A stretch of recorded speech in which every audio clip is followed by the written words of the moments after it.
For all the talk about equality on the other side, it was Republicans that championed truly equal rights for our African American citizens. It was this party that stood against the Dixiecrats to eradicate the poll tax and the laws of Jim Crow. This is the party that believes it's important that everyone have equal opportunity, rather than knocking down those at the top to propel those at the bottom. This is the party of Ford, who stood up against conservative members of his own party in 2001 to exclaim that, and I quote, "Gay and lesbian couples should be treated equally, period." This is the party of Lincoln, who risked his own life fighting for the soul of this great nation, rather than holding her together as a house divided. This is the party of Reagan, who appointed the first female justice to the Supreme Court, of Bush, who nominated the first African-American man and woman as Secretary of State. This is the party that had a woman on their presidential ticket, not the party that held together the glass ceiling. For all the talk about the environment on the other side, it was Republicans that championed truly progressive movements to protect our Earth.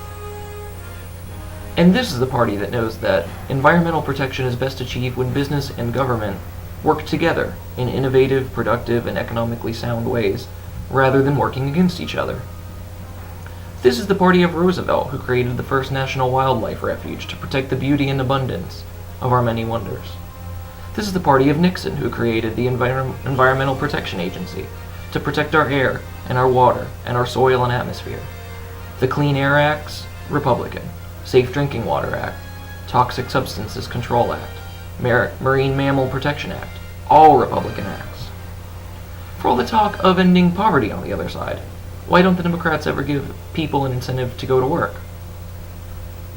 It is the Republicans that talk about lifting yourself up by your bootstraps and making something of yourself, and it's the Republicans that fight for an America that applauds success, rather than one which subsidizes failure and victimhood. And if you do happen to make it in America, it's the Republicans that are fighting to keep Uncle Sam from redistributing your success. It's the Republicans fighting to make sure that you can leave something behind for your family when you pass.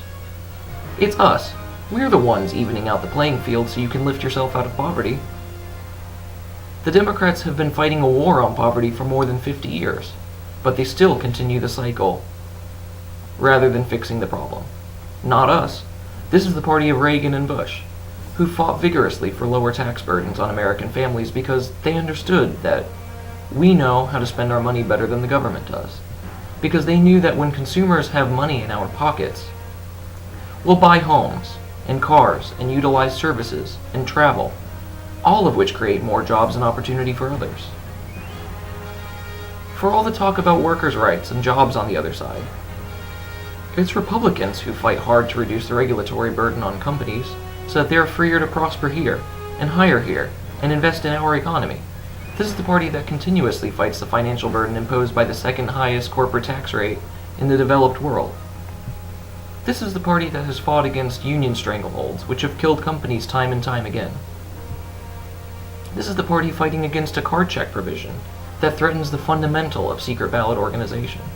This is the party of Boehner and McCain, who knew that we must regulate with care and caution. The party that knows we're better off when we have the latitude and freedom to put ourselves to work. That knows that we're best off when our economy is based on sound principles, not on extensive government control and mountains of foreign debt. The party that knows that we'll never bail our way out of this ditch, no matter how much we spend. This is the party that understands. Ask the laid-off auto plant worker if the union protected or eliminated his job. Ask the steel worker that found a padlock guarding the entrance of his factory about government regulations. Ask the laid-off truck driver how much gas tax it would take to get his truck moving again. Ask the airline pilot waiting for his call back to work. The doctor that can't afford malpractice insurance. The small business owner who can't make payroll and can't afford more taxes. Ask these people how a bigger, hungrier government has made their lives better. Ask these people who's fighting for them, Democrats or the Republicans. Ask them, and don't let anybody tell you with a straight face that you're not standing for the little guy when you stand with this party. We believe deeply in a society that encourages calculated risk and invests in business and in people. We believe in an economy which rewards success and punishes failure, which allows the latitude and opportunity for entrepreneurship and ingenuity. We understand that the free market is a beautiful thing, though it is cyclical and self-correcting. It is essential that we not lose our spirit during the lean times, and never buy into tempting false promises for the government to take care of us.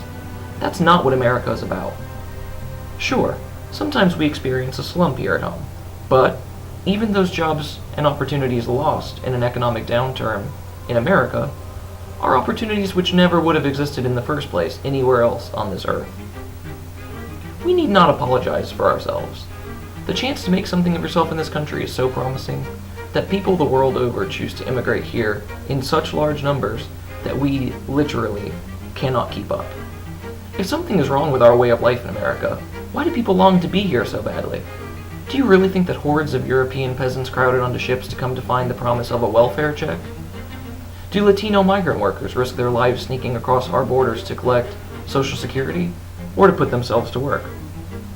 How do you think Cuban immigrants felt about a large, powerful central government when they left everything behind to start over in our great land? Or Soviet immigrants, or Koreans, Vietnamese, Chinese? How did the East Germans feel trapped behind that wall? Let there be no doubt in your minds. Not since 1980 have basic American principles stood such a tremendous chance of advancement as they will stand in the 2012 election.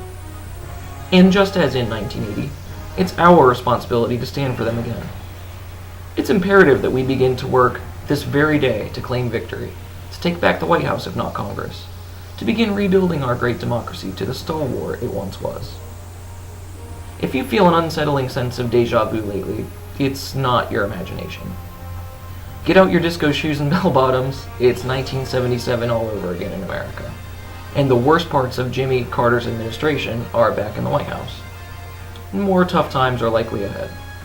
Just as before, the storm brewing over our heads, it may well include a collapsing dollar, rampant inflation, a continued energy crisis, foreign relations disasters, and a bigger, hungrier government than perhaps ever before in our history. But don't fret, there is good news. The night's always darkest just before the dawn. 1980 is only a few rough years ahead, and it will be morning in America once again. In November 2012, this nation stands poised for a major comeback, but only if we work hard, lead by example, return to responsibility and accountability. We face an uphill climb to rebuild the Republican brand in the eyes of the American people, and we must. We must listen to and speak with those who don't already agree with us. We must earn back the trust of young people, of women, minorities, the working class, and the suburbs.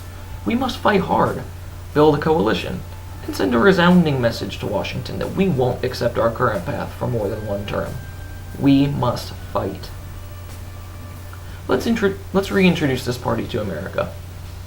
Let's reach out and speak up and stand for productivity and prosperity.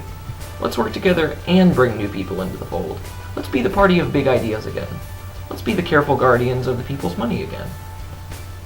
Let's show America what we have to be proud of. Let's remind ourselves, and each other, why this country is so great, by standing tall for the principles that shaped America in the first place. Let's bring personal freedom back, as well as personal responsibility. Let's get to work and execute bold action, not just big talk.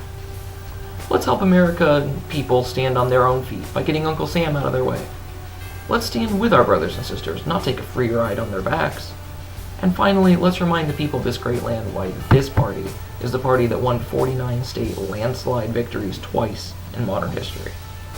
We can come together and win elections again, starting today, and we must. America needs a champion right now, and I believe that the Republican Party is the right party to put this country back on track. It's so exciting to join with you to move this nation forward. Thank you for welcoming me and many other new Republicans into the fold. I look forward very much to being part of a new team with a new direction for our great country. Let's talk with our neighbors and families and tell them proudly why we stand together. Let's regroup and retrench and help hire new Republicans to go to work for the people in City Hall and county government, in the state capitals, and in Congress, and in the White House. Let's get this party and this government working for the people again. This is America, and she's worth fighting for. Thank you so much for tuning in.